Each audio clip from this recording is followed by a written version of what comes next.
ধনেপাতা দিয়ে কি হচ্ছে আজকে আজকে চিলি চিকেন। হ্যালো এভরিওয়ান, সেদিন ছিল শনিবার আর আমি আর ও চলে গেছিলাম মার্কেট। সেখানে ফুচকা খেলাম, ফুচকাটা ভালোই বানিয়েছিল। তারপর মার্কেট থেকে কিছু জিনিস নেওয়ার পর আমি শুরু করলাম আমার রান্না। আর তার জন্য আমার তো কিছু কাজ ছিল, আর ও আমি বলছিল যে কি হেল্প করতে, আমি বললাম, না তোমাকে হেল্প করতাম না, হেল্প করলে আমার কাজ হবে না। আর সত্যি কথা বলতে কি জানো, সবাই ভাবে আমি হয়তো সারাদিন খাই দাই ঘুমাই রিলস বানাই ভিডিও বানাই ব্লগ বানাই, আসলে কিন্তু একদমই না।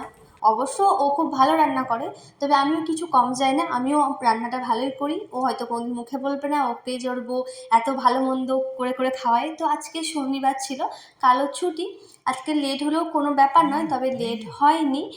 আমি বানানো শুরু করেছিলাম চিলি চিকেন।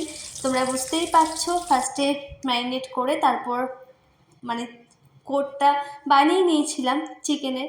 তারপর যা যা দরকার, কারণ এখন সবাই রান্না প্রায় জানে, আমাকে রান্না শেখাতে হবে না। আর সত্যি বলতে শনিবার সন্ধ্যাটা ভালোই লাগে, ওর হাফ ডে থাকে, একসঙ্গে মিলে কাজ করি। তবে আমার কাজটা আমি করতে ভালোবাসি, ওর কাজটা ও করবে। একটু হেল্প করলে মন্দ হয় না, বাট আমার হেল্পের দরকার হয় না। তারপর বানিয়ে নিলাম স্যালাড, কারণ রাত্রেবেলায় চিলি চিকেনের সঙ্গে থাকবে পরোটা, আর পরোটার সঙ্গে স্যালাড না থাকলে আমার আবার ভালো লাগে না। তো আমি চিলি চিকেনটা বানিয়েছিলাম, আমি অনেকদিন আগে বানিয়েছি, বাড়িতে তো প্রায় বানাতাম, এখানেই প্রথম বানাচ্ছি আর প্রথম ওকে খাওয়াবো বানিয়ে। হয়ে গেছে ধনেপাতা দিয়ে কি হচ্ছে আজকে চিলি চিকেন। চিলি চিকেনটা আমার ফেভারিট। আচ্ছা তুমি খাও চিলি চিকেন? হুম না তুমি খাও না নাকি? হয়ে গেছে, গরম মশলা দেওয়া হয়ে গেছে, আর দেবো না। এবার কমপ্লিট, আমার কাজ ডান। এবার কাজটা করবে তুমি, ঠিক আছে? ওর কাজটা আমি করতে পারবো না। তো আমার কাজ তো কমপ্লিট হয়ে গেছিলো, আর তন্দুরি পরোটাটা বললো ও বানাবে। ও খুব ভালো রান্না করে অবশ্যই। আর আর সত্যি বলছি, আমিও না ভালো রান্না করি, হ্যাঁ। আর আমার বাড়ির লোক সবাই কী ভাবে, সারাদিন সন্তু রান্না করে, সন্তুই সব করে, এমনকি চুলটাও নাকি সন্তুই আমাকে বেঁধে দেয়। এটা কোনো কথা হলো বলো তো?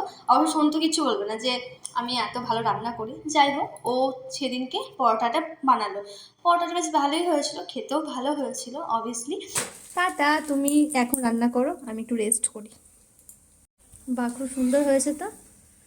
Good job, you are a good cook. এই জন্য তো আমি তোমাকে বিয়ে করেছিলাম, যে তোমাকে ভালো মন্দ করে খাও। হ্যাঁ, সঙ্গে সঙ্গে খেয়ে নেবো। আহারে, আমি জানি ও খুব মিস করছে চিউড়ি, এত ভালো ভালো প্রোগ্রাম হচ্ছে, আমিও মিস করছি, কিন্তু আমি অতটাও মিস করছি না। তো কমপ্লিট হয়ে গেছিলো। তো আমাদের শনি রবিবারে একটু ভালো মন্দ রান্না হয়, ও থাকে।